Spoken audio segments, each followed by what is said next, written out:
for a public hearing. And before we start the public hearing, let me start with some housekeeping. You will get 3 minutes to speak and make a comment. You can send it through the chat to James Conroy along with your name and your address. If there's time after the meeting and there's time left, you can speak again. But at this point, when your 3 minutes are up, if you continue to speak, you will be muted. So, now on to our meeting. Would the clerk please read the short title? Yes, Madam President. This is a public hearing relative to the agenda item number 14, which is the annual estimate for the City of Syracuse and the Syracuse City School District for the fiscal year beginning July 1, 2020 through June 30th, 2022. Thank you. James, who is our first speaker? First speaker is Lori Nilsson of 415 West Ostrander Ave. Lori, if you can hear me, I hope. The floor is yours. I think I'd be better at that unmuting thing by now. Hi, as Jim said, my name is Lori Nilsson, and I'm the chairperson of the Citizen Review Board. I'm here to comment on the proposed CRB budget.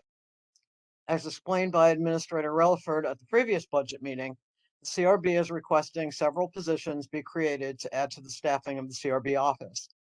I will concentrate on the hiring of a full-time investigator.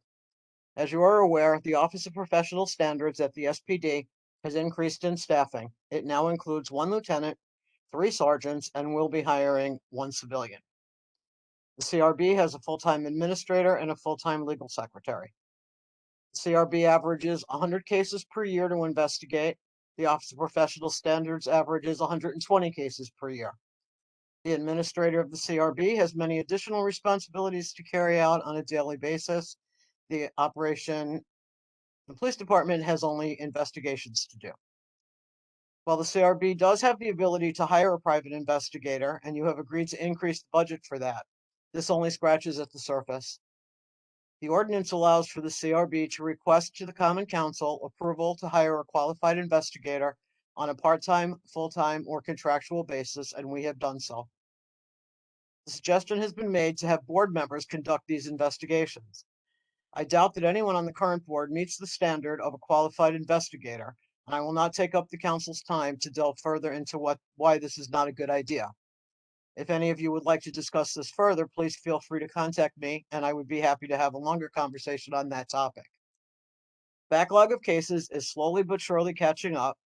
The day-to-day operations continue, and hiring a full-time investigator would most certainly increase the effectiveness of the Citizen Review Board. Thank you for your time. Thank you, Lori. James, who's next? Right now, there's no one else in the queue. So if you can hear me and you did want to speak, please let us know. Either speak up or send me a message through the chat button. I see Mr. Pachowski raising his hands. Did you send a name through the chat, Rich?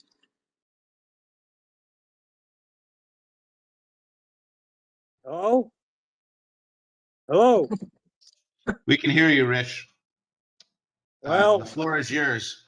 Please send through the chat button your address, though, if you could. well, guess what?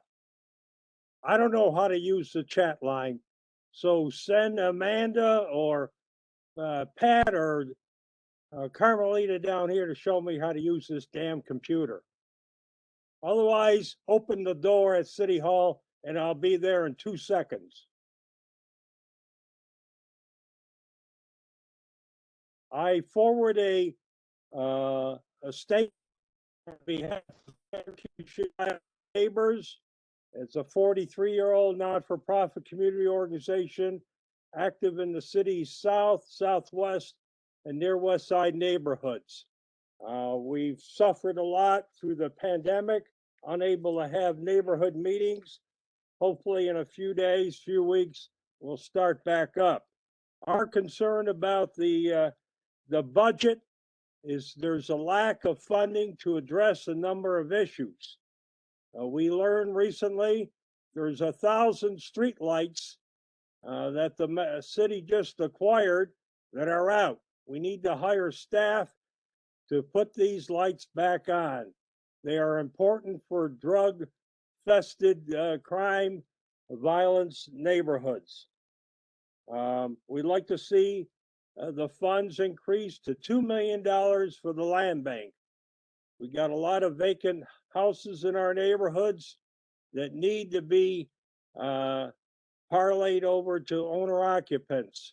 We'd like to see some funding put in the program to assist property owners that are going to become homeowners to renovate these structures. We want to see streets paved. We want to see some more action in terms of funding. Prior years, the funds for paving streets were depleted, and we'd like to see the business corridors get to look like James Street and Eastwood. The other thing is there's a lot of talk in Washington by Joe Biden's infrastructure funding, trillions of dollars, but it hasn't made its way to our neighborhoods on the south and southwest neighborhoods where Sun's target area is. Years ago, we got parts of Skunk City under President Obama, new lines for sewer and water put in, repaving the street and sidewalks. Why aren't we talking about that now? What is the infrastructure proposals from the city of Syracuse to the administration in Washington? Recently, if you looked online, you see the COVID vaccination rates way below 30%. We should use some of Joe Biden's funds to vaccinate and get the word out, educate people in our neighborhoods on the near west, south side that are badly in need of it.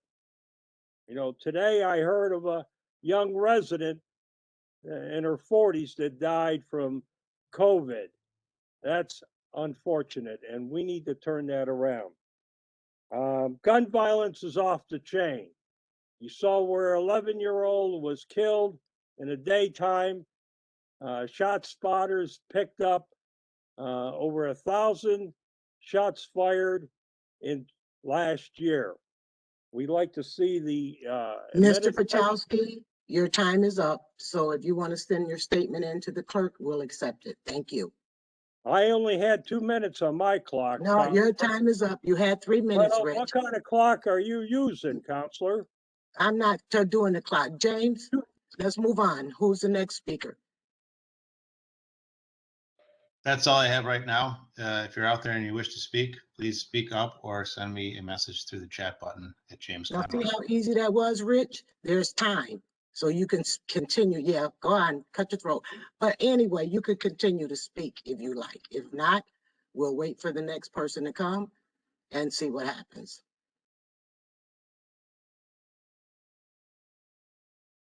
All righty, James. We'll wait. Rich, you need to unmute yourself. I unmuted you, but you need to unmute yourself as well.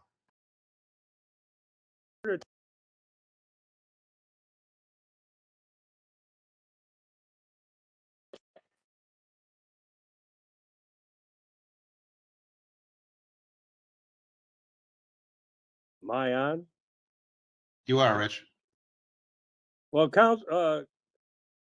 Mr. Clerk, you got my statement? The email at City Hall is not working, but I'm sure it'll arrive once it comes back on. I'm using my phone because the email at City Hall is not working right now. You got problems too. So anyway, we want to see police, more police. We're down to about 300 live police officers without maternity or military leave of absences. We need to get up to 500 officers in our street. You know, a couple weeks ago, shots were fired on the 400 block of Bishop at 3 o'clock in the morning. Guess who called 911? Guess when the officer arrived on my block, who was on the porch to ask if ShotSpotter was up and running? The officers at that time said no. You know, and I also complained to the mayor. I sent a letter to the mayor He didn't have the gall to respond, to get down on Bishop Ave, because there are homeowners that have video from their cameras on their houses. Nothing was ever done. We need to get after these criminals that are running around in our neighborhoods firing shots. Thank you. Thank you. James, is there anyone else on? There's not. If there's anyone out there that's listening that wishes to speak, please speak now.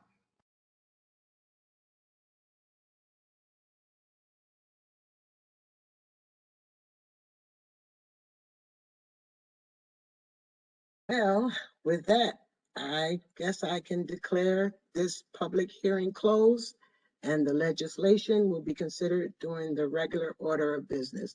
Thank you, everyone that came and spoke, and thank you, counselors and administration. Have a great night.